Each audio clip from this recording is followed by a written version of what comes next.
1 week తర్వాత uncle కి health మంచిగా లేదని ఫోన్ వచ్చింది ఊరి నుంచి. ఓకే. మమ్మీ వెళ్తానంటే నేను వద్దనేసిన. మమ్మీ నాతో గొడవ పడి ఆఫీస్ కి వెళ్ళంగానే వెళ్ళిపోయింది మమ్మీ నాకు చెప్పకుండా.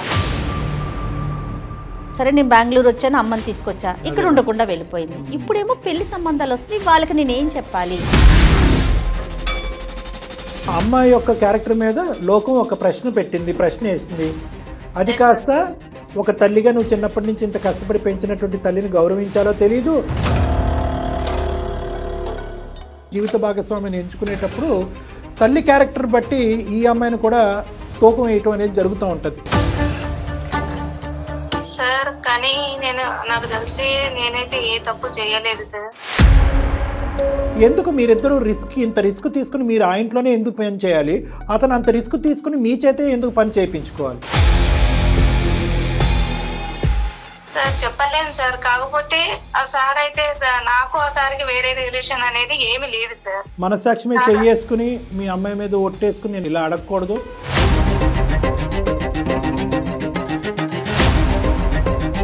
ఇప్పుడు ఎందుకంటే మీ అమ్మాయి సంబంధించిన జీవితం, తల్లి కూతుర్ల బంధం, సమాజంలో ఉండే పరువు చాలా ఉన్నాయి ఇక్కడ అంశాలు. కాదండి పని మనిషిని, పని అమ్మాయిని మాత్రమే, అతనికి నాకు ఏం సంబంధం లేదు అంటే కనుక మీరు ఒక స్టోరీ చెప్తూ ఉంటారు, లోకంలో ఉండేటటువంటి 1000 మంది ఒక్కటి చెప్తూ ఉంటారు. అతనికి మీ మనసులో ఒక స్థానం ఉందా, మీకు అతని మనసులో ఒక స్థానం ఉందా? ఇంతవరకు చెప్పండి. అమ్మని అంకుల్ని కలిపేటటువంటి ప్రయత్నం చేస్తుందా? తన మనసు అంత పెద్దదా?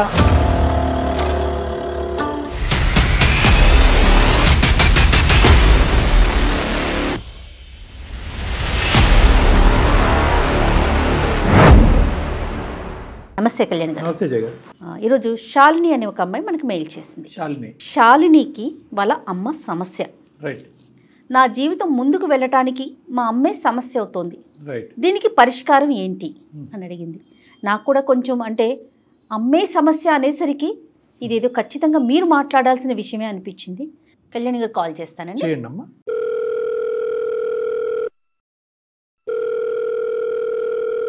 హలో నమస్తే అండి, నేను జయానండి, సుమన్ టీవీ నుంచి మాట్లాడుతాను. శాలిని గారేనా మాట్లాడేది? నేనే మాట్లాడుతున్నాను. Right right. Thank you so much ma'am, mail చేయంగానే యాక్సెప్ట్ చేసినందుకు. నాతో పాటు డాక్టర్ కళ్యాణ్ చక్రవర్తి గారు ఉన్నారు. ఒక్కసారి మీ సమస్య ఏంటో మాట్లాడండి. Okay okay ma'am. Hello sir. నమస్తే అమ్మా శాలిని. చెప్పమ్మా. నా పేరు శాలిని సార్, బెంగళూరు నుంచి మాట్లాడుతున్నా. ఓకే.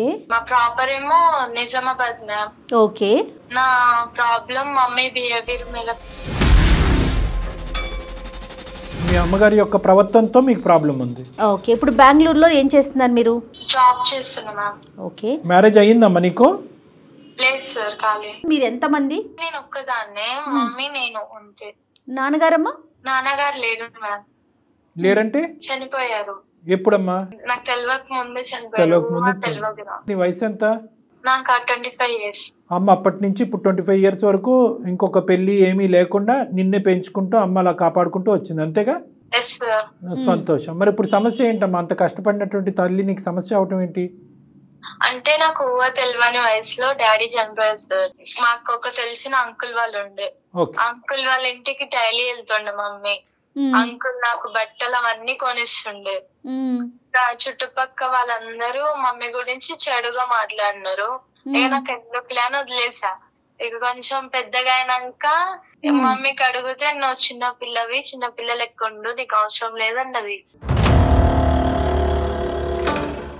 ఒక్క నిమిషం శాలిని, అంకుల్ ఎవరమ్మా? మీ చుట్టాలా, మీ దగ్గర బంధువులా, ఎవరు? మాకు తెలిసిన అంకుల్ ఆయన. అంటే మమ్మీ వాళ్ళ దగ్గర పనికి వెళ్తుంది సార్. ఒకే ఊరా అది అడిగేది? ఒకే ఊరు మ్యామ్. అంటే అక్కడ చేసే పని ఏంటమ్మా? అమ్మ చేసే పని ఏంటి? అమ్మ వృత్తి ఏంటి? ఇంట్లో పని చేస్తుంది. అంటే మీ బ్రతుకు తెరుగు గురించి అమ్మ ఇంట్లో పని చేస్తుంది. అవును సరే.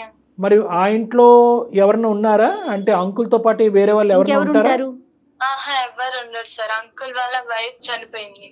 అతని భార్య కూడా లేదు?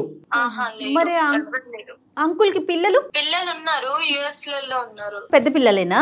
పెళ్లిళ్ళు అయిపోయిన వాళ్ళవి. నీకు 25 అంటున్నావు, అమ్మ వయసు ఎంతమ్మా? 49. 49. అంకుల్ వయసు? అంకుల్ వయసు 50. ఓకే. సో పిల్లలు 50-52 అట్లా ఉంటుందేమో. ఇక అక్కడ ఉండలేక ఊర్లో ఉండలేక నేను హైదరాబాద్ వచ్చేసా సార్. మమ్మీకి చెప్పా నేను, ఇక్కడ హైదరాబాద్ వచ్చే మమ్మీ మనం ఇక్కడనే రూమ్ చూసుకొని ఉందామన్నా. అయితే మమ్మీ రానన్నది. కాదమ్మా, నువ్వు హైదరాబాద్ ఎందుకు వచ్చావమ్మా శాలిని? నేను స్టడీకి వచ్చాను సార్. ఏంటి అమ్మ గురించి లోకం ఏమనుకుంటుంది, ఊరువాడ ఏమనుకుంటున్నారు, నీ మనస్సాక్షి ఏమంటుంది? అంకుల్ కి మమ్మీకి ఏదో ఎఫర్ ఉందని అనుకుంటున్నారు సార్. మీ తల్లి అంటే చిన్నప్పటి నుంచి మీ తల్లి గురించి నీకంటే ప్రపంచంలో దేవుడికి కూడా బాగా తెలీదు. నువ్వు నమ్ముతున్నావా? మీ అమ్మ ఉద్దేశం కానీ ఆలోచన కానీ క్యారెక్టర్ కానీ అదని నువ్వు నమ్ముతున్నావా?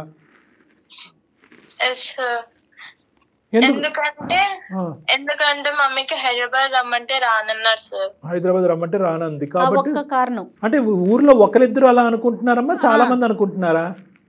ఊరందరు చాలా మంది చాలా ఇదే అనుకుంటున్నారు. సరే, మరి ఎప్పుడైనా నువ్వు అమ్మ మరి అందరు ఇలా అనుకుంటున్నారు, నేను స్కూల్ కి కాలేజీకి వెళ్ళడానికి నాకు పరువు తక్కువగా చిన్నగా అనిపిస్తుంది, మరి నువ్వు పని అక్కడ మానేసి వేరే పని చూసుకో అమ్మా అని నువ్వు చెప్పలేదా?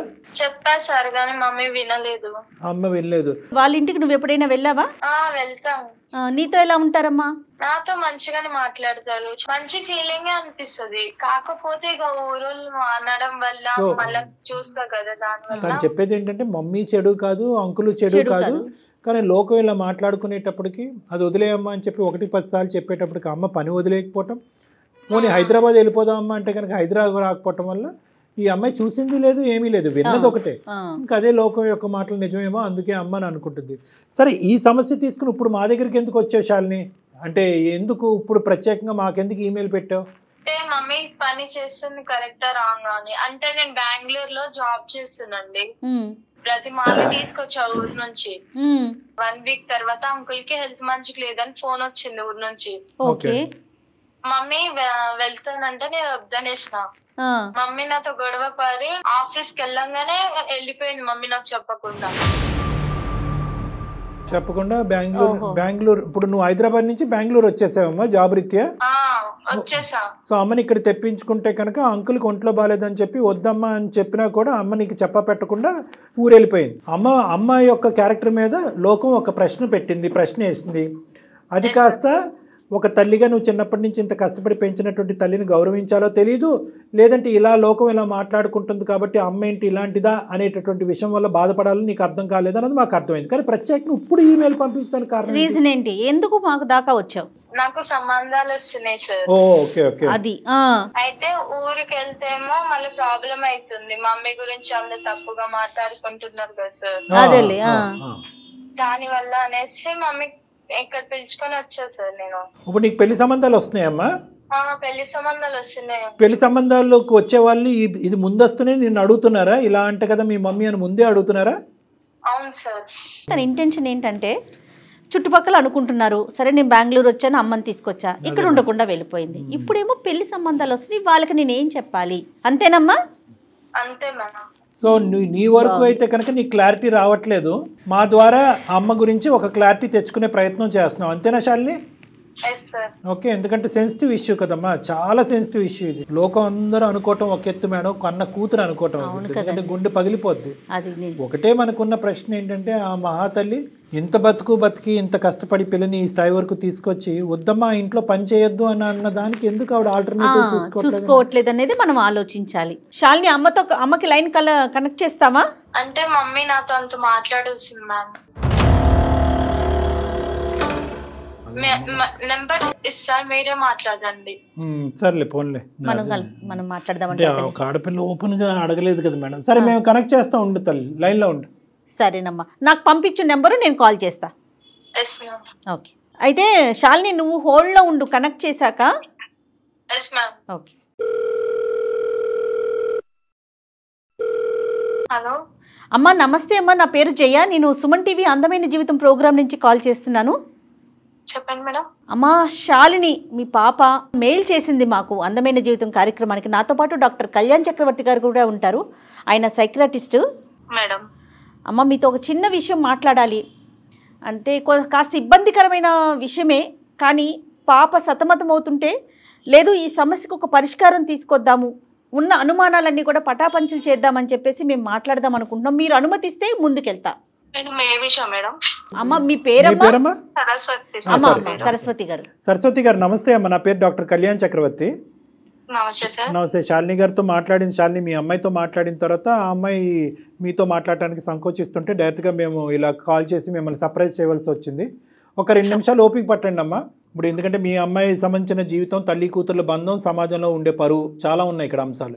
ఇక్కడ ఏంటంటేనమ్మా మేము అడిగేటటువంటి ప్రశ్న, మీ అమ్మాయి మీకు అడగలేకుండా మొహం చాటేసేటటువంటి ప్రశ్న ఏంటంటే, సమాజం ఒక విధంగా అనుకుంటుంది ఏది సరస్వతి గారిని అంటే ఒక ఇంటికి పనికి వెళ్తూ ఉంటే ఆ ఇంట్లో వేరే ఆడదిక్కు లేదు కాబట్టి ఈవిడ ఆ ఇంట్లోకి వెళ్తుంది కాబట్టి సమాజం ఏమనుకుంటుంది అనేటటువంటిది నా నోటి ద్వారా మీకు చెప్పక్కర్లేదు, మీకు ఆల్రెడీ అర్థమయ్యి ఉంటుంది. మీ చెవున అటు ఇటు ఈ పాటికే పడుంటాయి కొన్ని అంశాలు. ఏమ్మా? అది చాలా దురదృష్టకరం. అయితే ఏంటంటే పాప ఎదుర్కొంటప్పుడు ఆడపిల్ల జీవితంలో ఏంటంటే ఒకటి, తల్లి ఇంత కష్టపడి పెంచినటువంటి తల్లి ఈ విధంగా ఉండదు అనే ఒక నమ్మకం ఉన్నా కూడా లోపల తర్జన భర్జనకు లోనయ్యి ఆ ఊరి నుంచి పరిగెట్టుకుని వచ్చి హైదరాబాద్ నుంచి బెంగళూరుకి వస్తే కనుక బెంగళూరులో ఉన్నటువంటి తను, అమ్మ వద్దమ్మా అటు పోవద్దమ్మా, అంకుల్ ఎవరైతే ఉన్నారో వాళ్ళ ఇంటికి రోజు వెళ్తున్నా కదా, అతనికి ఒంట్లో బాగాలేదు అని పోవద్దు అని చెప్పి ఒక మాట రిక్వెస్ట్ చేసుకుంది మిమ్మల్ని. కానీ మీరేంటంటే ఆ అమ్మాయికి చెప్పా పెట్టకుండా ఇంటికి వచ్చేసారు. దాంతో ఏంటంటే ఈ లోకం ఏదైతే మాట్లాడుకునేటటువంటి మాటల్లో బహుశా ఎంతో కొంత నిజం ఉందేమో కాబట్టి నేను ఇంత విన్నపించుకున్నా, ఇంత బతిమాలుకుని, ఇంత వేడుకున్నా కూడా మా తల్లి ఆ దిక్కును పరిగెట్టింది అనే అభిప్రాయంలో మీ అమ్మాయి ఉంది. ఇప్పుడు దానికి మించినటువంటి పెద్ద పరిస్థితి ఏంటంటే, ఒకటి నా తల్లి యొక్క క్యారెక్టర్ ఏంటి, సమాజం అనుకుంటుంది నిజమా అబద్ధం అనేది ఒకటైతే, వచ్చేటటువంటి పెళ్లి సంబంధాలు కూడా ఒక ఆడపిల్లకి నెక్స్ట్ ఘట్టంలో చాలా ముఖ్యమైనటువంటిది. జీవిత భాగస్వామిని ఎంచుకునేటప్పుడు తల్లి క్యారెక్టర్ బట్టి ఈ అమ్మాయిని కూడా తూకం వేయటం అనేది జరుగుతూ ఉంటుంది. కాబట్టి వచ్చేటటువంటి వాళ్ళందరూ కూడా మీ తల్లి యొక్క ఇదా అదా అనేటటువంటి రకరకాలు మాట్లాడుతున్నారు. కాబట్టి అసలు వాస్తవానికి మీ జీవితంలో జరుగుతున్నది ఏంటి, ఈ అంకుల్ అనేటటువంటి వ్యక్తి ఎవరు, అతని ఇంట్లోకి ఎందుకు మీరు వెళ్తున్నారు పని చేయడానికి, వద్దు ఒక విధమైనటువంటి అనుమానం వచ్చినా కూడా ఆ ఇంటికే పదే మీరు ఎందుకు వెళ్ళవలసి వస్తుంది అనేది కొద్దిగా వివరించండి. పాప కూడా లైన్లోనే ఉన్నారా మేడం? ఉందండి. అమ్మాయి కూడా లైన్లో, శాలిని కూడా లైన్లో ఉంది. సరస్వతి గారు మీరు చెప్పచ్చు. సార్ కానీ నాకు తెలిసి నేనైతే ఏ తప్పు చేయలేదు సార్. మేము అనట్లేదమ్మా. మా ఆయన వచ్చేసి మా పాప చిన్న వయసులోనే చనిపోయారు సార్. ఓకే. పాపకు ఎలాంటి కష్టం లేకుండా, ఎలాంటి బాధలు ఏం లేకుండా నేను పెంచాను సార్. స్టడీ చేయించి జాబ్ వరకు తీసుకెళ్ళాను సార్. ఓకే. పాపకు చిన్నప్పుడు చాలా మంది అన్నారు సార్, మీ మమ్మీ ఎలా చేసేది. పాప నన్ను అడిగింది సార్, పాప చిన్నది కదా చెప్పడం బాగోదు అనేసి నేనేం చెప్పలేదు సార్. ఊరు వాళ్ళు చాలా మంది అన్నారు కానీ నేను వెళ్ళలేదు సార్. చనిపోయిన తర్వాత మా పాప చిన్నగా ఉండే అప్పుడు ఎవరు నన్ను సహకరించలేదు సార్, ఎవరు దగ్గర చేయలేదు సార్. నా పాప భవిష్యత్తు ముఖ్యం అనేసి నేను ఏదన్నా గానీ ఒక ఇంట్లో పని చేస్తున్నాను సార్. అంటే ఏం పని? వంట పని, ఇంటి పని అన్నినా? చేస్తాను సార్, అన్ని పనులు చేస్తాను సార్. కానీ ఒకటమ్మా, ఇప్పుడు ఆ ఒక్క ఇల్లే లేదు కదా మీ మొత్తం ఊర్లో. ఇప్పుడు సార్ ఆ టైంలో నన్ను ఎవరు దగ్గర చేయలేదు సార్. నన్ను ఈ పెద్ద చాలా వేరు చేశారు సార్. అందువల్ల సార్ దగ్గర మరి మీకు ఖర్చులకు సరిపడా కాదమ్మా, మీ ఖర్చులకు సరిపడా పూర్తిగా ఆ సారే చూసుకుంటున్నారా? ఆ ఒక్క ఇంట్లోనే మీరు పని చేయబట్టి? అవును మేడం. పూర్తిగా ఆయనే చూసుకుంటున్నారు? అవును మేడం. మరి ఆయన ఫ్యామిలీ ఏంటి అంటే మేడం, సార్కి మేడం లేదు మేడం, ఏదో ఫీవర్ అనారోగ్యం వల్ల చనిపోయారు మేడం. ఓకే. పిల్లలు? సార్ వాళ్ళ పిల్లలు యుఎస్ లో సెటిల్ అయ్యారు మేడం. ఓకే. సార్ ఒక్కరే ఉంటారు? అమ్మ సార్ ఒక్కలే ఉంటారు. ఆ ఇంట్లో వంట పని, ఇంటి పనికి వెళ్తున్నారు. కేవలం 10,000 15,000 జీతం గురించే వెళ్తున్నారని నేను అనుకోవట్లేదు. ఎందుకంటే కనుక అతను ఇతరత్ర పాప చదువులకు కానీ, ఫీజులకు కానీ, లేదంటే ఇంటి రెంట్లు కానీ ఇవి కూడా అతను సహకరిస్తున్నాడు. అంత ఇదిగా మీకు ఆ ఊర్లో అంతా కూడా చేయనంత సహకారం అతను చేయవలసినటువంటి అవసరం ఏముంది అనేది మా ప్రశ్న కాదు, లోకం యొక్క ప్రశ్న. నెంబర్ 1. నెంబర్ 2 ఏంటంటే మీ పాపకు నచ్చినప్పుడు అక్కడికి ఎందుకు వెళ్తున్నారు? లోకానికి నచ్చినా నచ్చకపోయినా అది మీకు డోంట్ కేర్. ఎందుకంటే మీ భర్త చనిపోయినప్పుడు ఎవరు ముందుకు రానప్పుడు కానీ పాప మన ఇంటి మీద ఒక మచ్చ పడుతుంది, నా తల్లి మీద ఈ మచ్చ పట్టడం నాకు నచ్చడం వద్దమ్మా అని అన్నప్పుడు మీరు అక్కడికి ఎందుకు వెళ్తున్నారు? అది నెంబర్ 2. నెంబర్ 3 మోస్ట్ ఇంపార్టెంట్ ఏంటంటే అతని పిల్లలు ఏమంటున్నారు? అంటే ఒక పరాయి స్త్రీ ఇక్కడికి వచ్చి ఎందుకంటే ఈ అమ్మాయి చెవులో ఎలాగైతే వినిపించిందో వాళ్ళు కూడా ఈ నోట ఆ నోట వాళ్ళకి కూడా వినిపించుంటుంది. ఎందుకు మీరిద్దరూ ఇంత రిస్క్ తీసుకుని మీరు ఆ ఇంట్లోనే ఎందుకు పని చేయాలి, అతను అంత రిస్క్ తీసుకుని మీ చేతే ఎందుకు పని చేయించుకోవాలి? అంటే సార్ చాలా మంచివారు సార్. మాకు ఒకనొకప్పుడు ఎవరు దగ్గర చేయకపోతే ఆ సారే దగ్గర చేశారు సార్ మాకు. అలాగనేసి ఇప్పుడు సార్ కొంచెం డీల్ అయిపోయాక సార్ని వదిలేయడం అంత కరెక్ట్ కాదు కదా సార్. వదిలేయటం కంటే ఇప్పుడు నీ కన్నపేగు ఓకే, నీ కూతురు యొక్క భవిష్యత్తు కూడా ఇక్కడ ఆధారపడి ఉంది, అది మీరు గ్రహించట్లేదు.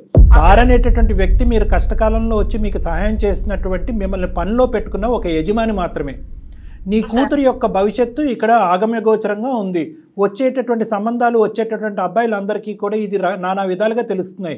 మేమేమి మీరేదో తప్పు చేశారనేటటువంటి విధంగా మాట్లాడట్లేదు, కానీ ఇక్కడ ఇంత రిస్క్ తీసుకుని ఆ వ్యక్తిని కాపాడేంత ప్రయత్నం మీరు ఎందుకు చేస్తున్నారు? అతనికి సహాయపడాలి, కానీ దానికి మించి మీ కూతురు యొక్క భవిష్యత్తు గురించి మీరు ఆలోచించాలి. సార్ కూతురు భవిష్యత్తు గురించి ఆలోచించే వచ్చాను సార్. అప్పుడు సార్ బాగానే ఉన్నారు. అప్పుడు నేను సార్ దగ్గర వర్క్ చేశాను కాబట్టి సార్ బాగానే ఉన్నారు. ఇప్పుడు నేను వచ్చేసాను సార్, పాప దగ్గరకు వచ్చేసాను బెంగళూరుకి. తర్వాత సార్కి హెల్త్ బాగాలేదు. సార్కి అక్కడ ఆ టైంలో నాకు ఎవరైతే ఎలా లేరు, ఇప్పుడు ఈ సార్కి ఎవరు లేరు కదా, కాబట్టి నేను పోవడం తప్పదు కదా సార్. అమ్మ మరి అతనికి ఇంకొక 10 సంవత్సరాల పాటు ఆరోగ్యం బాగుండదు, మరి మీరు అక్కడ ఉండిపోతారా? ఉండిపోతాను సార్. ఎందుకమ్మా మీరు తప్ప అతనికి ఎవరు చేయలేరా? లేదు సార్, చేయలేదు సార్. ఇప్పటికైనా నిజం చెప్పండి సరస్వతి గారు, అసలు ఏంటి మీ ఇద్దరి మధ్యన? నాకు అర్థం కావట్లేదు. మీరు కేవలం ఆ ఇంట్లో పనిచేసేటటువంటి వ్యక్తిలాగా నాకు అనిపించట్లేదు. ఇంకా ఎవరు సహాయం చేసేటటువంటి ఆడవాళ్ళే ఈ ప్రపంచంలో లేరా అతనికి? మీరు కాకపోతే ఇంకొకరు చూసుకుంటారు. మీ మధ్య ఎలాంటి సంబంధం లేకపోతే మీరు రావటానికైతే అమ్మాయి పిలిచింది కాబట్టి వచ్చారు, కానీ వచ్చిన దారిలోనే మళ్ళీ వెనక్కి వెళ్ళిపోయారు మీరు. సార్ చెప్పలేను సార్, కాకపోతే ఆ సార్ అయితే నాకు ఆ సార్కి వేరే రిలేషన్ అనేది ఏమి లేదు సార్. మనసాక్షి మీద చెయ్యేసుకుని మీ అమ్మాయి మీద ఒట్టేసుకుని నేను ఇలా అనకూడదమ్మా, ఇలా అడగకూడదు, కానీ ఈరోజు ఒక తల్లి కూతుర్ల యొక్క బంధం తెగిపోయేటట్టుంది, ఆ అమ్మాయి యొక్క భవిష్యత్తు చెడిపోయేటట్టుంది. మీ మీద మచ్చ అనేటటువంటి తీసి పక్కన పెడితే ఆడపిల్లగా నీ తల్లి ఇలా చేస్తుందని ఈ అమ్మాయి మీద మచ్చపడి రేపొద్దున పెళ్లి చేసుకోవటానికి నాదుడే లేనటువంటి దిక్కుతోచని పరిస్థితి ఏర్పడే పరిస్థితి వచ్చింది. కాబట్టి మిమ్మల్ని ఇలా నిలదీసి ముక్కుసూటుగా ఇలా అడగటం నాకు తప్పట్లేదు. నిజం చెప్పండి ఇప్పటికైనా ప్లీజ్. సార్ ప్రతిదానికి మీరు అలా అడుగుతున్నారు కదా సార్, దీనికి సొల్యూషన్ మీరే చెప్పండి సార్. చెప్పమ్మా, నువ్వు చెప్పమ్మా. నిజం చెప్తే మీ ఇద్దరి మధ్యన ఉండేటటువంటి ఏమంటాలో నాకు తెలియదు, అర్థం కావట్లేదు. మీ ఇద్దరి మధ్యన ఉండేటటువంటిది ఒక యజమాని ఇంట్లో పని చేసుకునేటటువంటి ఒక అమ్మాయికి సంబంధించినటువంటి ఇదా, దానికి మించిందా? మీరు వాస్తవాలు పలకండి. మీరు నిజం చెప్తే దానికి ఏం చేయాలి, దానికి సొల్యూషన్ ఏంటనే సలహా డాక్టర్ గారు ఇస్తారండి. అంటే ఈ సమస్యకి ఒక పరిష్కారం తీసుకురావాలి కదమ్మా. అతనికి మీ మనసులో ఒక స్థానం ఉందా, మీకు అతని మనసులో ఒక స్థానం ఉందా? ఇంతవరకు చెప్పండి ప్లీజ్. ఉంది. ఎందుకమ్మా ముక్కు ఎక్కడుందంటే అలా చూపెడతారు? ఇద్దరికినండి, ఇద్దరికి ఒకరి మనసులో ఒకరికి. నేను చెప్తే సమాజం యాక్సెప్ట్ చేయదు కదా సార్. మరి అమ్మా ఎలా చెప్పినా అమ్మా ఇంత యాక్సెప్ట్ చేస్తోందా? ఇప్పుడు ఏమి యాక్సెప్ట్ చేస్తుంది? ఇప్పుడు సమాజం అసహ్యంగా దురదృష్టకరంగా చండాలంగా మాట్లాడుకుంటున్నారు. అక్కడ అతను భార్యను వదిలేసి పారిపోయి వచ్చి మీతో ఉండలేదు, మీరేమొచ్చి మీ భర్తను వదిలేసి పారిపోయి అతనితో ఉండలేదు. మీ ఇద్దరు భర్తలను పోగొట్టుకున్నారు, ఏకాగ్గా బతుకుతున్నారు, పిల్లల్ని పెంచుకుంటూ, అతని పిల్లల్ని పెంచుకుంటూ అమెరికా పంపించుకున్నాడు, నీ కూతుర్ని పెంచుకుంటూ నువ్వు బెంగళూరు ఉద్యోగం చేసావు. ఇంత గౌరవప్రదంగా బతికినటువంటి మీ ఇద్దరికి ఎందుకు ఈ చెడ్డ పేరు? ఎందుకు? మీరు ధైర్యంగా ముందుకు వచ్చి మీరిద్దరు పెళ్లి చేసుకోండి, తప్పే ఉంది అందులో. అమ్మా ఇప్పుడు దీన్ని యాక్సెప్ట్ చేస్తుందా? అంటే ఇప్పుడు మీరు ఎలా ఉన్నారంటే, కాదు కళ్యాణ్ గారు, వెనక ఏదన్నా మాట్లాడుకోండి, నాకు అనవసరం, ఎదురుగుండా ఏది మాట్లాడొద్దని కోరుకుంటున్నట్లున్నారు. అది ఎట్లా కుదురుతుందమ్మా? అది మీ వరకు పోనీ మీరు యాక్సెప్ట్ చేస్తారు, పాప యాక్సెప్ట్ చేయలేకపోతుంది కదా, ఈ ముద్ర పాప మీద పడుతుంది కదా. పాప మీద మచ్చపడుతుంది, అదొకటమ్మా. రెండోది ఏంటంటే మీ మనసులో చాలా కసి కోపాన్ని సమాజం మీద పెంచుకున్నారు. ఎవరైతే కనుక నా భర్త చనిపోయినప్పుడు ఎవరు నా సహకరించలేదో వాళ్ళు ఎలా అరుచుకున్నా, ఎలా తిట్టుకున్నా, ఎలా వెనకత్త నుంచి గుంతలు తవ్వినా కూడా నేను కళ్ళు మూసుకుని ముందుకు వెళ్ళిపోతాను అని చెప్పి ఆ ముందుకు వెళ్ళేటటువంటి క్రమంలో మీ పద్ధతిని మార్చుకోలేకపోయారు, పిల్లమే పడేటటువంటి భారాన్ని కూడా ఆలోచించలేకపోయారు. ఇది ఒక మేం అనేది ఏంటంటే కనుకమ్మా, ఈ లోకం నోరు మూయించాలి అంటే కనుక ఈ బంధాన్ని ఒక పవిత్ర బంధం కింద మార్చండి, కానీ దాన్ని లీగలైజ్ చేసుకోండి, పెళ్లి చేసుకోండి, మేమిద్దరం భార్యాభర్తలను అనుకోండి, ఓకే. మరి పాప యాక్సెప్ట్ చేయదు కదా సార్. పాప అమ్మ అది సెకండరీ. మీరు చిన్నప్పటి నుంచే, ఇప్పుడు కాదు మొదటి నుంచే పాప మైండ్ ప్రిపేర్ చేసి, ఎందుకంటే పాపకు కూడా అతనంటే ఎటువంటి అగౌరవంగా ఉండే ఆలోచన ఏమీ లేదు. చిన్నప్పటి నుంచి అతను చాలా ఫాదర్లీ రోల్ ప్లే చేస్తున్నారు, కావాల్సినటువంటి అవసరాలు అన్నీ చూసుకుంటున్నారు. అతని మీద ఈ ఫోన్ కాల్కి ముందు కూడా ఆ అమ్మాయి ఎటువంటి చెడు అభిప్రాయం అమ్మాయి చెప్పలేదు. ఎందుకు యాక్సెప్ట్ చేయదు? ఆ అమ్మాయికి ఆ విధంగా మెంటల్గా ప్రిపేర్ చేస్తే యాక్సెప్ట్ చేస్తుంది. మీ ఇద్దరు ఇప్పుడు ఫస్ట్ టైం మీరు మీ అమ్మాయి ఎదుర్కొంటా, కాదమ్మా ఇటువంటి సంబంధం ఉందని నాకు చెప్తున్నారు, ఇదే ముందు నుంచి చెప్పుకుంటే సరిపోయి ఉండేది కదా. అలా చెప్పకుండా లోకం అందరూ ఈ అమ్మాయి చెవులో పడిన తర్వాత ఈరోజు తల్లిగా మీరు వచ్చి చెప్తున్నారు. ఇప్పుడు ఆ అమ్మాయి ఏమనుకుంటుంది? అమ్మాయి నువ్వే నీ నోటు వెంట చెప్తే కనుక నేను అప్పుడే యాక్సెప్ట్ చేసుకుంది కదా, ఇలా పరువు తీసుకున్న తర్వాత పెళ్లి చేసుకోవటం ఏంటమ్మా అనేటటువంటి ఫీలింగ్ ఆ అమ్మాయికి ఉండదా? ఇలా సెకండరీ ఇన్ఫర్మేషన్ ఎందుకు తీసుకోవాలి మీ కన్న కూతురు? కాదు కళ్యాణ్ గారు, ఇంకొక విషయం అండి. ఇక్కడ పిల్ల చిన్నప్పుడు అంటే చిన్నతనం, 25 ఏళ్ళు వచ్చేసాక ఇంకేం చిన్న పిల్ల అండి. పిల్ల కూడా వయసు పెరుగుతూ ఉంది కదమ్మా, ఇంకా చిన్నపిల్ల కాదు కదా. తనకంటూ ఒక మెచ్యూరిటీ వచ్చింది, ఆలోచన విధానం ఉంది. డాక్టర్ గారు చెప్పినట్లుగా కూర్చోబెట్టి విషయం చెప్పుకోవాలి కదా. మీకు ఇంకో ఆలోచన ఉండొచ్చు, ఈ పద్ధతిలో పెళ్లిళ్ళు చేసుకుంటే కనుక పిల్లలకి పెళ్లిళ్ళు అవుతాయి అని చెప్పి. అమ్మ ఆ పద్ధతిలో పెళ్లిళ్ళు చేసుకోకుండా ఈ విధంగా ఉంటేనే పిల్లల పెళ్లిళ్ళు చెడిపోతాయి. అర్థమైందమ్మా? ఈ విధంగా పెళ్లి చేసుకోకుండా, కాదండి పని మనిషిని పని అమ్మాయిని మాత్రమే, అతనికి నాకు ఏం సంబంధం లేదు అంటే కనుక మీరు ఒక స్టోరీ చెప్తూ ఉంటారు, లోకంలో ఉండేటటువంటి 1000 మంది ఒక్క చెప్తూ ఉంటారు, దానివల్ల పెళ్ళిళ్ళు చెడిపోతాయి. కానీ మా అమ్మ నా తండ్రి చనిపోవటం వల్ల, ఒక అంకుల్ యొక్క భార్య చనిపోవటం వల్ల వాళ్ళిద్దరు పవిత్రంగా ముందుకొచ్చి సభాముఖంగా సమాజం ఎదుర్కొంటా ఉండి చాలా పవిత్రంగా పెళ్లి చేసుకున్నారంటే కనుక గౌరవం పెరుగుతుంది కానీ తరుగుతుందమ్మా. దానికి ఇష్టమైనోడే వస్తాడు రేపొద్దున మీ పాపకి, అంతే కదా. అదేముంది, అది దాన్ని యాక్సెప్ట్ చేసి అతనే వస్తాడు. ఇప్పుడు ఆడపిల్ల పెళ్ళి అయిన తర్వాత అత్తింటికి వెళ్ళిపోతుంది, మీరు ఏకాక అవుతారు, మీకంటూ ఒక తోడు కావాలి. ఎందుకు ఒక వ్యక్తి ఇంట్లో ఈ విధంగా ఉంటున్నాననేటటువంటి మాట ఎందుకు? అతనికి తోడు కావాలి, మీకు తోడు కావాలి. మీరు చేసేటటువంటిది మీరు పెళ్లి చేసుకుంటే అది టోటల్గా లీగల్. ఎందుకు మీరు భయపడుతున్నారు? అమ్మా సింపుల్, పాప పెళ్లికి తాత్కాలికంగా పోస్ట్పోన్ చేయండి. పాప పెళ్లికి వచ్చినటువంటి తొందర ఏమీ లేదు. అమ్మాయికి 25 ఇయర్స్ కావాలంటే ఇంకో 2-3 ఇయర్స్ వెయిట్ చేయడానికి కూడా తను రెడీ అవుతుంది. ఆ విధంగా తను మెంటల్గా ప్రిపేర్ అవుతూ ఉంటుంది. ఫస్ట్ పాపను అడిగి తెలుసుకోండి మీరు. అమ్మ నేను ఇటు మాతో మాట్లాడటం కాదు, మీ అమ్మాయితో మీరు మాట్లాడండి, శాలినితో మాట్లాడండి. అమ్మ నువ్వు అనుకుంటున్నట్టుగా నేను వాళ్ళ ఇంట్లో పనిచేయటం కాదు, నేను అతనికి నాకు మధ్యన ఒక బంధం అనేది ఏర్పడింది, ఆ బంధాన్ని మేము పెళ్లి రూపాన్ని దాల్చాలనుకుంటున్నాము, అది నీకు ఇష్టమా అని మా ఎదుర్కొంటే అడగండి. ఒక మాట అడగండి. నేను చెప్పలేను సార్, నాకు పాపకు మాటలు లేవు సార్. అమ్మ మాటలు లేవంటే ఎన్ని సంవత్సరాలు ఉండిపోతారమ్మా తల్లి కూతుర్ల మధ్యన? అంటే ఈ విషయం వల్ల మాటలు తెగిపోయినాయి మేడం. అదే మనం కన్వే చేద్దాం. అంటే సార్ ఇలాంటి విషయాల్లో నేను చెప్పలేను కదా సార్. అదే కదా సమస్య ఫస్ట్ నుంచి. శాలిని ఉన్నావమ్మా? విన్నావా ఇప్పటి వరకు చెప్పిందంతా అమ్మా?